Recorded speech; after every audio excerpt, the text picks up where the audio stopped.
నమస్తే, welcome to Vishwam TV. నేను మీ journalist Uday. భారతదేశంలో కోలివింగ్ కల్చర్ ఎట్లా తయారైపోయిందనంటే అసలు చెప్పడానికి కూడా చాలా విచిత్రంగా, వింతగా, వికారంగా కూడా ఉన్నటువంటి పరిస్థితి. సరే, భారతదేశం మాట ఎందుకు, మనకు హైదరాబాద్, ముఖ్యంగా తెలంగాణకు వస్తే కూడా హైదరాబాద్ లో విపరీతంగా పెరిగిపోతా ఉన్నది ఈ కోలివింగ్ కల్చర్ అంతా కూడా. ముఖ్యంగా నిన్న మొన్న వచ్చిన వార్తలు ఏంటంటే పెళ్లి అయినోళ్ళు కూడా కోలివింగ్ రిలేషన్ లో ఉంటున్నారట. కోలివింగ్ అంటే ఏంటంటే ఇక ఒక అబ్బాయి ఒక అమ్మాయి అఫీషియల్ గా ఒక రూమ్ లో ఉండొచ్చు, పెళ్లి కాకపోయినా పెళ్లి అయినా కూడా. నువ్వు నీ భర్తని ఇచ్చిపెట్టొచ్చు ఉండొచ్చు, నువ్వు నీ భార్య ఇచ్చిపెట్టొచ్చు, నువ్వు ఉండొచ్చు. కోలివింగ్ అది ఇప్పుడు ఆ కల్చర్ మంచిగా అట్లా పెరిగిపోతా ఉన్నది మొత్తం దేశవ్యాప్తంగా కూడా. సో అది అఫీషియల్ గా అట్లా ఉంటే, ఇంకొన్ని చోట్ల మాత్రము ఈ సహజీవనాల పేరుతోని భారీగా మోసాలు చేస్తా ఉన్నారు, భారీగా వాళ్ళు చంపుకునే వరకు కూడా పోతా ఉన్నటువంటి పరిస్థితి. సో రోజు ఒక వార్త బయటకు వస్తుంది, అయినా కూడా బుద్ధి మారట్లేదు, అయినా కూడా కొంచెం కూడా అవేర్నెస్ అనేది వస్తలేదు వీళ్ళకి. నా వెనకాల ఒక ఇద్దరు యోధులు కనిపిస్తా ఉన్నారు, చూడండి, యుద్ధ వీరులు వీళ్ళిద్దరు నా వెనకాల కనిపిస్తున్న వాళ్ళు. ఏం జరిగిందో చెప్తా ఒకసారి, వీళ్ళ గురించి మనం రాసుకుంటూ చెప్పుకుంటూ మాట్లాడదాం ఏం జరిగింది అనేది. ఎట్లా తయారైపోయారు అంటే రోజు రోజుకి చూడండి, వీళ్ళిద్దరు, మనోడి పేరు వచ్చేసి, ఒక నిమిషం, మనోడి పేరు వచ్చేసి శరత్, ఈమె పేరు వచ్చేసి అనూష. రైట్. ఈ అనూష శరత్ ఇద్దరు ఏమైందంటే, శరత్ కు ఇన్స్టాగ్రామ్ అకౌంట్ ఉన్నది, ఎట్ ద సేమ్ టైం అనూషకు కూడా ఇన్స్టాగ్రామ్ అకౌంట్ ఉన్నది. ఈ ఇన్స్టాగ్రామ్ ఎంత మోసం చేసింది ఎరికేనా? వీళ్ళిద్దరిని ఏం చేసింది మరి, ఈమె గెట్ట పరిచయం, ఈయన గెట్ట పరిచయం అయినా కానీ మొత్తానికి ఇన్స్టాగ్రామ్ లో పరిచయం అయ్యారు. హాయ్ అంటే హాయ్ అన్నారు, బాయ్ అంటే బాయ్ అన్నారు. ఇక హాయ్ బాయ్ కాస్త ఎక్కడి వరకు వచ్చిందంటే సహజీవనం చేసే కాడికి వచ్చింది. ఇన్స్టాగ్రామ్ ప్రేమ కాస్త సహజీవనం చేసేటువంటి స్థాయికి వచ్చింది. సరే, బాగానే ఉన్నది, వీళ్ళిద్దరికి పరిచయం ఏర్పడ్డది. ఈ అనూషకు వచ్చేసేమో 20 years, 20 సంవత్సరాలు. మనోడు శరత్ బాబుకి వచ్చేసి 27 సంవత్సరాలు. శరత్కి 27 సంవత్సరాలు, అనూషకి 20 సంవత్సరాలు. వీళ్ళిద్దరికి ఇన్స్టాగ్రామ్ లో పరిచయం ఏర్పడ్డది. ఆ పరిచయం కాస్త ప్రేమగా కాదు, కామంగా అయిపోయింది. అయిపోయి ఏం చేసిరనంటే ఇద్దరు సహజీవనం చేయడం స్టార్ట్ చేసిండ్రు.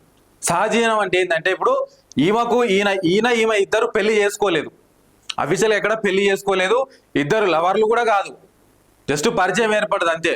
వీళ్ళిద్దరు ఏం చేసారు, బెంగళూరులా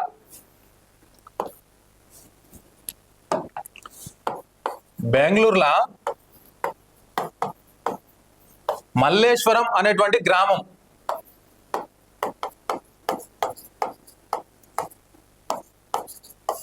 మల్లేశ్వరం అనేటువంటి గ్రామంలో ఇద్దరు సహజీవనం చేస్తున్నారు. వీళ్ళిద్దరు పరిచయం అయింది 6 నెలల ఇప్పుడు సహజీవనం చేయబట్టి కూడా. సరే, బాగానే ఉన్నది, మీ సావు మీరు సావు ఉంటారు ఆయన, బాగానే ఉన్నది అనుకొని ఎవడు వాళ్ళని పట్టించుకోలేదా, మరి చూడలేదా ఏమైంది కానీ వాళ్ళ పని వాళ్ళు చేసుకుంటున్నారు, వాళ్ళ సహజీవనం వాళ్ళు చేసుకుంటున్నారు, బాగానే ఉన్నది. కానీ ట్విస్ట్ ఎక్కడ వచ్చిందంటే, పాపం ఈమెం చేసింది, మనం నేను నమ్మింది, అగో నన్ను పెళ్లి చేసుకుంటా అన్నాడు. అంటే సహజీవనం చేస్తే ఏం చేస్తారు, నేను నిన్ను పెళ్లి చేసుకుంటా, నువ్వు నా ప్రాణం, నువ్వు నా అది కొండ కోన అని చెప్పేసి లేనిపోని చెప్పినాలే. ఈ అమ్మాయి వీని నమ్మేసి ఏం చేసింది, ఇద్దరు ఒకటే రూమ్ లో ఉండడం స్టార్ట్ చేసిండ్రు. నెల పోయింది, 2 నెలలు పోయింది, 3 నెలలు పోయింది, 6 నెలలే, మొన్నటికి 6 నెలలు అవుతుంది. 6 నెలల తర్వాత ఏమైంది, చిన్న గొడవలు కావడం స్టార్ట్ అయినాయి వీళ్ళిద్దరి మధ్య. మనోడు శరత్ చేసే పని ఏంటంటే, డ్రైవర్, నీళ్ళ ట్యాంకర్ కు ఒక డ్రైవర్ మనోడు, ఆ లోకల్ నీళ్ళ ట్యాంకులు ఉంటాయి కదా, నీళ్ళ ట్యాంకర్ కు డ్రైవరు. ఇక డ్రైవర్ పని చేసుకుంటూ వచ్చిన ₹1, $2 తీసుకురావడం, ఇద్దరు ఉండడం. ఇక అఫీషియల్ గా వీళ్ళిద్దరు భార్య భర్తలే, ఇక పెళ్లి చేసుకోలేదు కానీ సహజీవనం చేస్తున్నారు. కానీ లాస్ట్ కి ఏమైంది, 6 నెలల తర్వాత చిన్న చిన్న గొడవలు కావడం స్టార్ట్ అయినాయి. ఇక చిన్న గొడవలు ఎక్కడొచ్చినాయో మరి గొడవలు, ఇక ఒక్కొక్క గొడవ ఇంతింత వడ్డింత అన్నట్టు చిన్నది కాస్త పెద్దగా మారింది, పెద్దది కాస్త ఇంకాస్త పెద్దగా మారింది. పెద్దగా మరి ఎక్కడి వరకు వచ్చిందంటే వీళ్ళిద్దరు కూడా కొట్టుకునే స్థాయికి వచ్చింది. ఇక నువ్వు నాకు వద్దంటే వద్దని చెప్పేసి అనుకున్నారు ఇద్దరు. సరే, అనుకుంటే బాగానే ఉంటే, విడిపోతే బాగానే ఉంటుండే. అనుకోని విడిపోతే ఈమె దారి ఈమె చూసుకుంటుంటే, ఈయన దారి ఈయన చూసుకుంటుండే. కానీ అట్లా కాలేదు. మళ్ళీ వచ్చిన ట్విస్ట్ ఏమైంది, ఇద్దరు గొడవలైనాయి, మళ్ళీ మంచుకున్నారు, మళ్ళీ గొడవలైనాయి, మళ్ళీ మంచుకున్నారు. కానీ లాస్ట్కి ఏమైందంటే, మొన్న జరిగినటువంటి గొడవలో ఈ శరత్ అనేటువంటి వెధవ ఎవడైతే ఉన్నాడో, ఈ శరత్ అనేటోడు అనూషను పాపము గొంతు కోసి చంపేసిండు. అమానుషంగా, అసలు అమానుషంగా వీడి చేతిలో బలి కావాల్సి వచ్చిందామా. ఏమైందంటే గొడవలైనాయి, ఇద్దరికి పడట్లేదు, ఈగోలు, యాటిట్యూడ్లు, నువ్వెంత అంటే నువ్వెంత అని. మరి స్టార్టింగ్ లో బాగానే ఉన్నారు కదా 6 నెలలు, ఇప్పుడు ఏమైంది? స్టార్టింగ్ లో మీరు చేసిన సహజీవనం కదా, ఇప్పుడు ఏ క్షణమైనా విడిపోవచ్చు. సహజీవనం చేస్తే, కోలివింగ్ చేస్తే ఏ క్షణమైనా విడిపోవచ్చు. వాళ్ళు అడిగేటోళ్ళు లేడు, కోర్టుకు పోయేది లేదు, విడాకులు ఏం లేదు. సో అదే ధైర్యంతో అనుకునేమో మొన్న గొడవ జరిగినప్పుడు ఏం చేసిండు, పాపం మీ అమ్మాయిని చంపేసిండు. చంపేసి ఏం చేసిండు తెలుసా, ఇమీడియట్ గా మనోడు ఏం చేసిండంటే ఈ చంపేసి మనోడు లాయర్కి ఇన్ఫార్మ్ చేసిండు. చూడండి ఎట్లుందో. లాయర్కి ఇన్ఫార్మ్ చేసిండు ఏమని, లాయర్ గారు ఇట్లా అయింది, మేము ఇద్దరం సహజీవనం చేసినాక మొన్న గొడవ అయితే అమ్మాయి నేను మట్టు పెట్టినా, అది నీకు చెప్దామని వచ్చినా అని చెప్పిండు. ఆ లాయర్ ఏం చేసిండు, స్థానికంగా ఉన్న పోలీస్ స్టేషన్లో కంప్లైంట్ ఇచ్చిండు. కంప్లైంట్ ఇచ్చేసరికి ఈ వార్త అంతా కూడా బయటకు వచ్చినటువంటి పరిస్థితి. సో ఇక్కడ ఇంకొక ట్విస్ట్ మీరు గమనించండి. ఈ శరత్ అనేటోడు ఎవడైతే ఉన్నాడో చంపిన తర్వాత ముందుగా లాయర్కు చెప్పాలనేటువంటి ఆలోచన ఎట్లా వచ్చింది? నిన్న మొన్న కూడా ఒకటి తీర్పు వచ్చింది చూసిరా మీరు? నేను గతంలో కూడా దీని మీద మాట్లాడినా. ఏంటి అని అంటే మన డాక్టర్ అడ్వకేట్ జగనన్న ఇంటర్వ్యూలో కూడా ఈ విషయం మనం ప్రస్తావించాం. దాంట్లో ఏంటి అని అంటే ఇద్దరు అబ్బాయి అమ్మాయి ఇద్దరు పెళ్లి కాకముందు కలిసి ఉండొచ్చు, సో దాని తర్వాత విడిపోవచ్చు, వాళ్ళకి ఎవరు ఆబ్జెక్షన్ చెప్పేది లేదు. దాని తర్వాత తెలిసినా కూడా అవును పెళ్లిగా ముందు మేము కలిసి ఉన్నాము ఇప్పుడు కలిసి లేవని చెప్పేసి చెప్పుకునే వెసులుబాటు ఉన్నది, అది అధికారికంగా తప్పు కాదని చెప్పేసి కోర్టే చెప్పింది. సో ఇప్పుడు వీళ్ళ విషయంలో కూడా ఏం జరిగిందో చూడండి. ఇప్పుడు వీళ్ళిద్దరు సహజీవనం చేయడం తప్పు కాదు వాస్తవానికి, అంటే కోర్టు ప్రకారం చూస్తే సహజీవనం చేయడం అనేది తప్పు కాదు. సో వీళ్ళిద్దరు విడిపోవడం కూడా తప్పు కాదు. కానీ వచ్చిన ట్విస్ట్ ఎక్కడ వచ్చింది, అమ్మాయిని చంపేసి వెంటనే ఏం చేసిండు, లాయర్కి చెప్పిండు. ఆ లాయర్ ఏం చేసిండు, స్థానికంగా ఉన్న పోలీస్ స్టేషన్కి కంప్లైంట్ చేస్తే ఆ పోలీసు వాళ్ళు వచ్చి మనోని అదుపులోకి తీసుకొని డెడ్ బాడీని మొత్తం తీసుకొని హాస్పిటల్లో పెట్టిరు. కనీసం కుటుంబ సభ్యులు పోతే కూడా ఆ డెడ్ బాడీ ఇవ్వనటువంటి పరిస్థితి. ఎందుకు, మేము టెస్టులు చేయాలి, దాన్ని పరీక్షలు చేయాలి డెడ్ బాడీని, సో అది మెడికల్ టెస్ట్ అదొకటి ఇదొకటి అని చెప్పేసి మొత్తం వాళ్ళ బాడీని ఇవ్వకుండా ఇంకా అక్కడే పెట్టుకొని కొంత గందరగోళమైనటువంటి వాతావరణం అయితే సృష్టించారు. సో ఏది ఏమైనా కూడా ఇన్స్టాగ్రామ్ పరిచయం కాస్త చావుకు దారి తీసిందని చెప్పొచ్చు. మంచి భవిష్యత్తు 27 సంవత్సరాలు అంటే మంచి భవిష్యత్తు ఉన్నటువంటి వాడు, 20 సంవత్సరాలు అంటే ఇంకా చాలా మంచి భవిష్యత్తు ఉన్నది ఈమెకు కూడా. చూడండి ఏం జరుగుతున్నదో, సోషల్ మీడియా వల్ల ఎంత అనర్థం జరుగుతూ ఉన్నదో ఇవాళ రేపు సమాజంలో. చూడండి గామద్దెల్లేమో సోషల్ మీడియాలో పరిచయమైనటువంటి వ్యక్తి కోసం అమ్మాయి ఎగ్జామ్స్ కంప్లీట్ కాకముందుకి ఆంధ్ర నుంచి వేరే రాష్ట్రానికి పోతుంటే పట్టుకున్నటువంటి పరిస్థితి.